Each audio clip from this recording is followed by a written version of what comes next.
Hola, ¿cómo están? Bueno, en el video de hoy vamos a aprender un poquitito sobre el paradigma de la conjugación verbal en inglés o 9 por 17. ¿Por qué esto se llama el paradigma de la conjugación verbal en inglés o 9 por 17? Quédense y se van a enterar. Y esta es la fórmula que tienen que recordar. 9 por 17. ¿Por qué 9 por 17?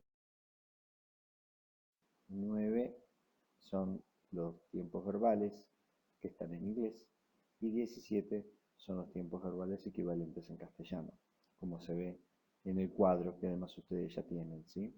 Aquí están los 9 tiempos verbales en inglés y aquí están los 17 tiempos verbales a los que equivalen en castellano. Lo que voy a hacer ahora es explicar un poquito algunas cosas que vi que quedaron como con dudas a la hora de hacer el ejercicio, ¿sí? Con un verbo que vamos a elegir como para tomar como modelo, que es el verbo work, que puede traducirse como trabajar o puede traducirse también como funcionar. Vamos a tomar este verbo como ejemplo para hacer los distintos ejemplos de los tiempos verbales, ¿sí? El simple present. Simple present o presente simple es como el primer tiempo que se suele enseñar en inglés. La idea no es que ustedes esto lo recuerden como una cuestión gramatical que tienen que saber sí o sí, sino simplemente que a la hora de encontrar un verbo puedan reconocer en qué tiempo está simplemente por las características que se presentan, ¿sí? Si ustedes ven el verbo así nomás, work, este es un verbo que está conjugado en presente. ¿Cómo sé que está conjugado en presente? Porque aparece en su forma base, work. Si llega a aparecer con work y con la S, también está en presente. Pero ¿cuál es la diferencia? Que works es la forma del verbo trabajar para las personas del singular. Las tres personas del singular que son he, she e it. Esta es toda la ciencia que hay detrás del presente simple en inglés. No hay distintas desinencias como en castellano para cada persona, sino que hay dos terminaciones distintas. Una es la desinencia S y la otra es la desinencia no S. Entonces resulta que tenemos la persona I, yo, ¿sí?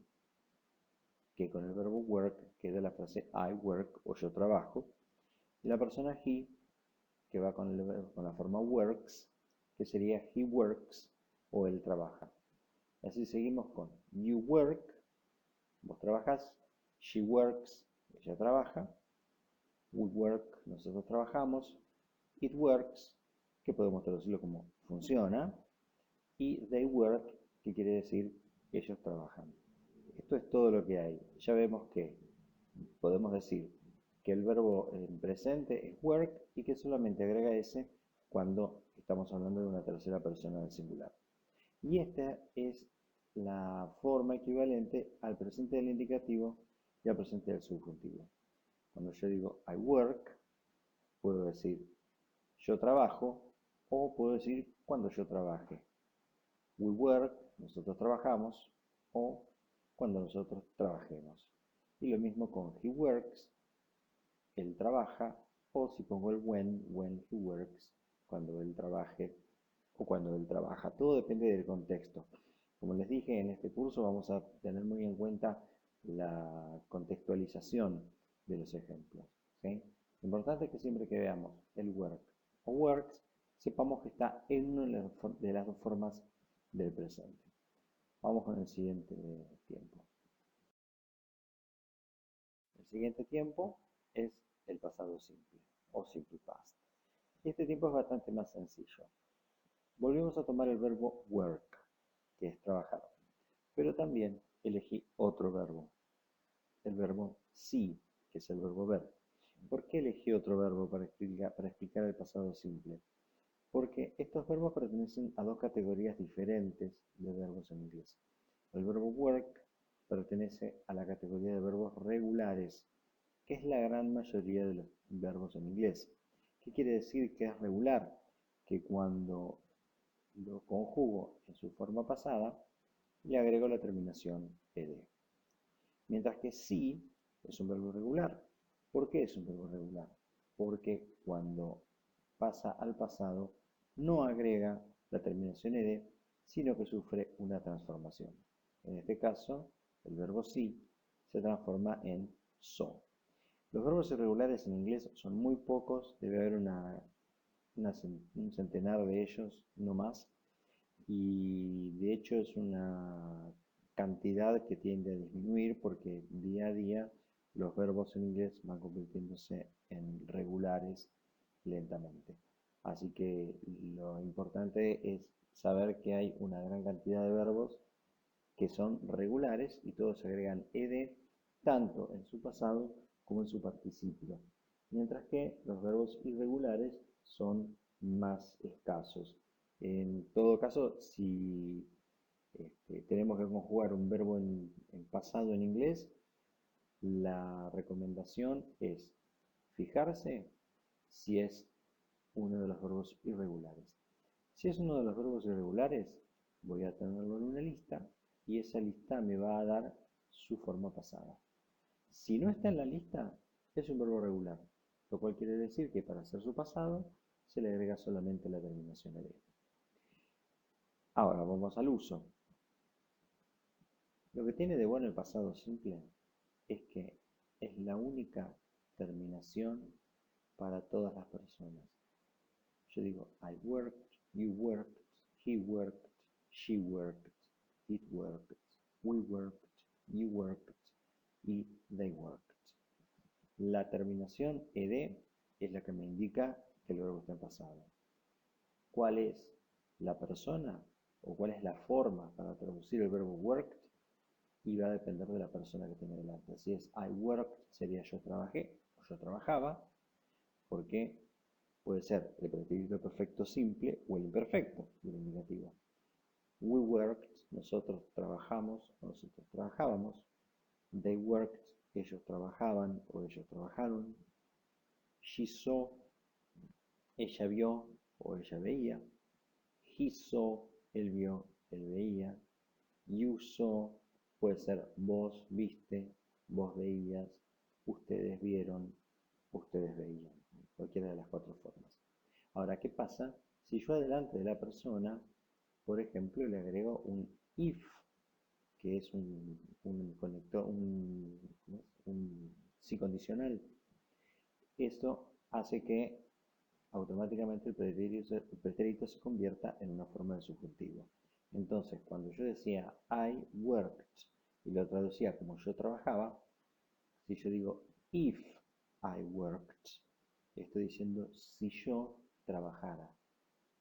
Donde he worked quería decir él trabajó, cuando pongo el if adelante y digo if he worked, digo si él trabajara. Lo mismo, she saw, que sería ella vio. Si le pusiera un if adelante sería if she saw y se traduciría si ella viera. Por eso el pasado en inglés es muy sencillo de armar, agrego ed o me fijo cuál es la forma, pero a la hora de traducirlo al castellano me tengo que fijar si está en alguno de estos contextos que explicábamos recién. Pero mientras identifiquemos qué es un pretérito, ya vamos a tener una idea de cuáles son las cuatro formas posibles. El presente perfecto es otra de las formas de la narración, que en inglés se diferencia del pasado simple básicamente por lo mismo que en castellano. El pretérito perfecto compuesto en castellano se diferencia del pretérito perfecto simple porque el pretérito perfecto simple se utiliza en contextos en los cuales hay una indicación temporal, mientras que el pretérito perfecto compuesto indica una acción en pasado sin una marca temporal específica. Lo mismo pasa con el present perfect en inglés, ¿sí? Y como en los tiempos perfectos, esto también pasa en castellano, necesito el auxiliar haber. Y haber en inglés se dice have. Uno se lo podría acordar si tiene en cuenta que have se parece a haber con errores de ortografía. Si yo escribiera haber con B corta, me quedaría algo muy parecido al have. Entonces, de esta manera yo me puedo acordar que have quiere decir haber. y que lo voy a necesitar en los tiempos perfectos o compuestos, igual que en castellano. ¿Qué pasa con el auxiliar have? El auxiliar have tiene otra forma, que es has. Y al igual que pasaba en el presente simple, en el presente perfecto, el auxiliar has, que es el que tiene la S, va a ser el que yo utilice con la tercera persona singular y have con las demás personas. ¿Sí? Tanto have como has van seguidos de un participio. Previamente les dije que el verbo work es un verbo regular, por lo tanto, tanto el pasado como el participio agregan la terminación ed, mientras que sí es un verbo irregular, por lo tanto cambia, tanto en su pasado como en su participio. Previamente vimos que el verbo sí en pasado se convierte en so, pues el participio del verbo sí va a ser sin. Entonces, cuando yo digo, por ejemplo, I have worked, voy a decir yo he trabajado. Y cuando digo he has worked, voy a decir él ha trabajado. You have seen, vos has visto. She has seen, ella ha visto. Y así sucesivamente con el resto de las personas. También recordemos que este presente perfecto en inglés equivale a dos tiempos del castellano. Al pretérito perfecto compuesto, como dijimos antes, y al pretérito perfecto del subjuntivo, hubiera o hubiese. O sea que si yo utilizo, haya, no hubiera o hubiese, no, haya visto o haya trabajado. Entonces, si yo pongo el when adelante, digo, when I have seen, cuando yo haya visto, o when she has worked, cuando ella haya trabajado. Esto es lo que tenemos que recordar. Hasta aquí vamos más o menos cerrando la mitad de lo que estábamos diciendo. Vamos del presente perfecto al pasado perfecto. El pasado perfecto es el equivalente al pluscuamperfecto del castellano. E igualmente que el pasado simple nos simplifica un poquito toda esta complicación de si hay una tercera persona o no hay una tercera persona, porque el auxiliar haber en el pasado perfecto es had absolutamente para todas las personas. Y por supuesto, igual que el presente perfecto e igual que los tiempos perfectos en castellano, este auxiliar had va seguido por un participio, que en el caso de los verbos que estábamos viendo son worked y seen. Had worked, had seen, entonces son las formas del pasado perfecto para todas las personas del inglés. Y equivale a los pretéritos pluscuamperfecto y anterior del indicativo y al pluscuamperfecto y compuesto del subjuntivo. Es decir que cuando yo digo we had worked, puedo decir nosotros habíamos trabajado o nosotros hubimos trabajado. Si yo pongo el if, voy a decir por ejemplo if I had worked, si yo hubiera o hubiese trabajado, o when he had worked, que es cuando él hubiere trabajado, el futuro compuesto del subjuntivo. O sea que, al igual que el pasado simple, el pasado perfecto en el inglés equivale a 4 tiempos verbales distintos del castellano.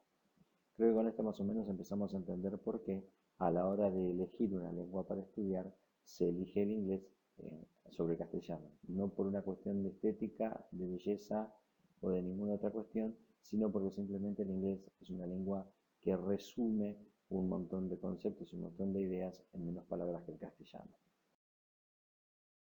Ahora los tiempos del futuro. En el futuro, como vimos, puede haber un futuro simple o un futuro perfecto.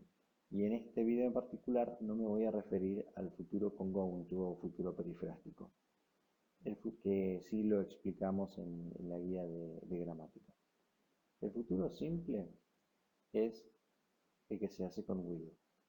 Will es como si ustedes en castellano dijeran he de. El viejo futuro del español, cuando uno decía yo he de ir a tal lado, y luego con la evolución ese he de ir se pasó al final y quedó iré. He de ir, iré. Tú has de ir, tú irás. Él ha de ir, él irá. Bueno, este will sería el haber de. Mientras que en el perfecto el auxiliar sería will have, habré de ir, ¿sí? Como dijimos antes, el pasado simple, el futuro simple está formado por will y un verbo en infinitivo. Will work o will see para todas las personas. O sea que si quiere decir yo trabajaré es I will work. Él trabajará, he will work. Ellos trabajarán, they will work. Mientras que el perfecto, al tener un auxiliar have, aquí va a requerir entonces que haya un participio a continuación.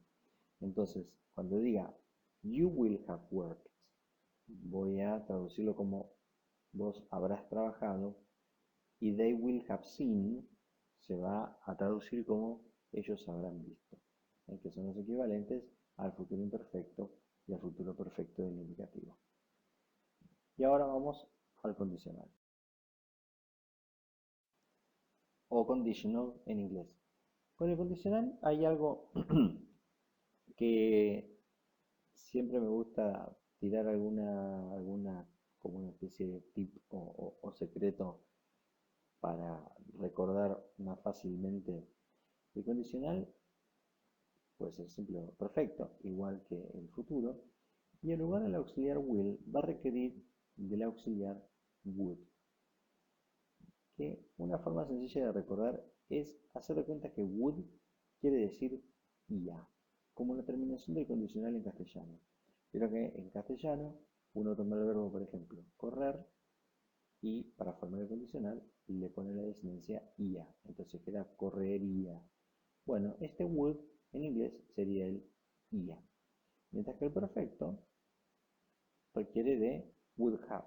Would have se puede traducir como habría, o sea, have es haber, would es ia, would have, habría.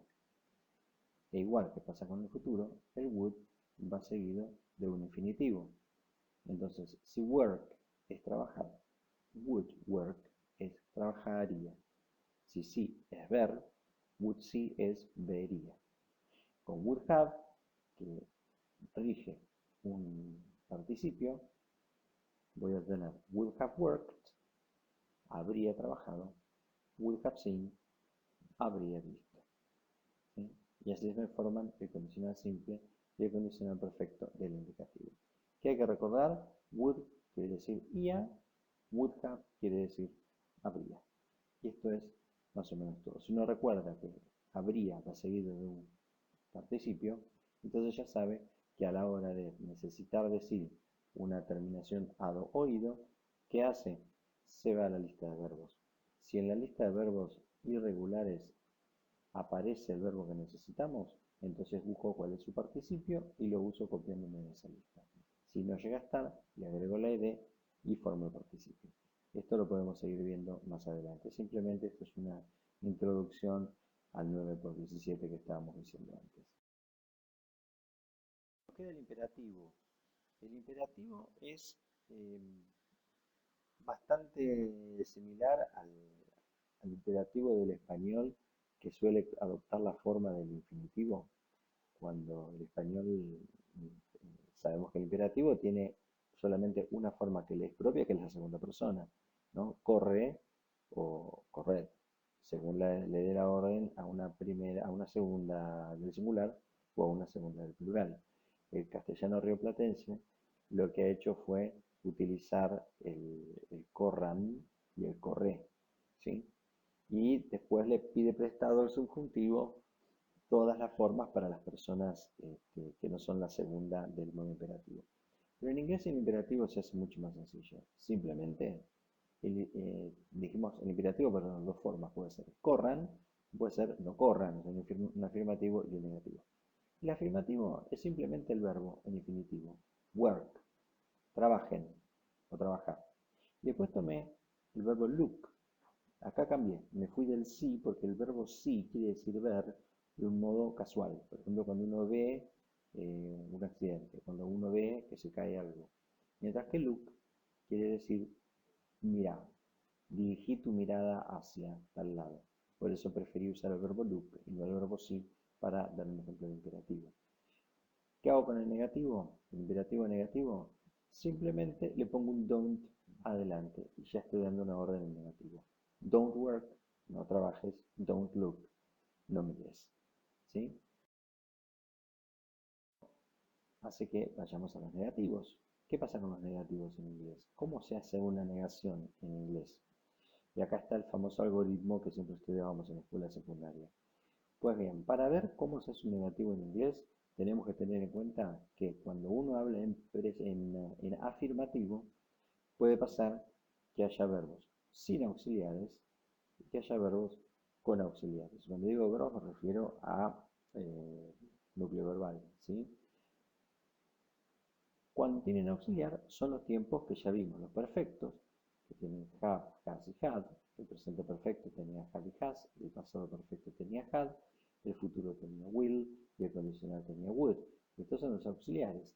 El have iba seguido de un participio, igual que el has y el had, y el will iba seguido, igual que el would, de un infinitivo.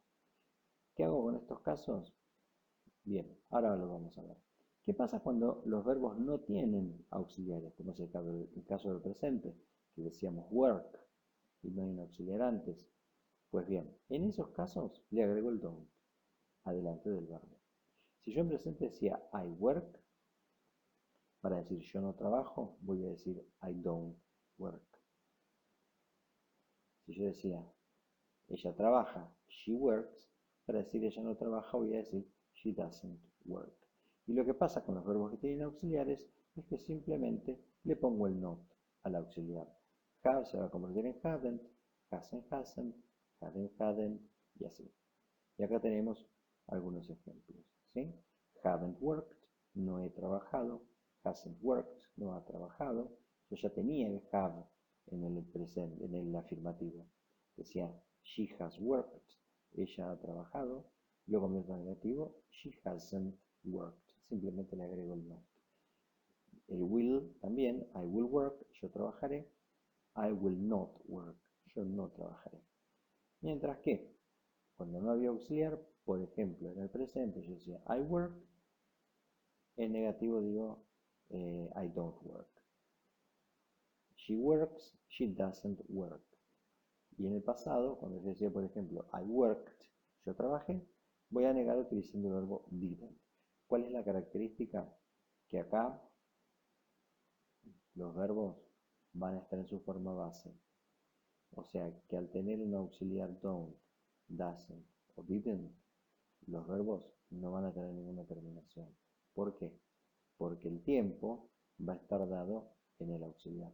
Si yo digo don't o digo doesn't, ya sé que estoy haciendo una oración en presente, especialmente porque el doesn't tiene la S. Y si yo hago una oración con didn't, ya sé que voy a estar viendo una oración en pasado, con lo cual no necesito repetir el pasado en el verbo, ni necesito volver a poner la S en presente, porque ya el doesn't la tiene. Esto es más o menos toda la ciencia que hay con los. Ahora voy a hacer una mención a lo que es el presente continuo, que nosotros en castellano conocemos como aspecto durativo. Este en inglés es un tiempo, en castellano es un aspecto. El presente continuo se forma igual que en castellano el aspecto durativo, con el verbo ser o estar, que es el verbo to be, en castellano sería el verbo estar, seguido de un gerundio. ¿Sí? El afirmativo y el negativo, entonces,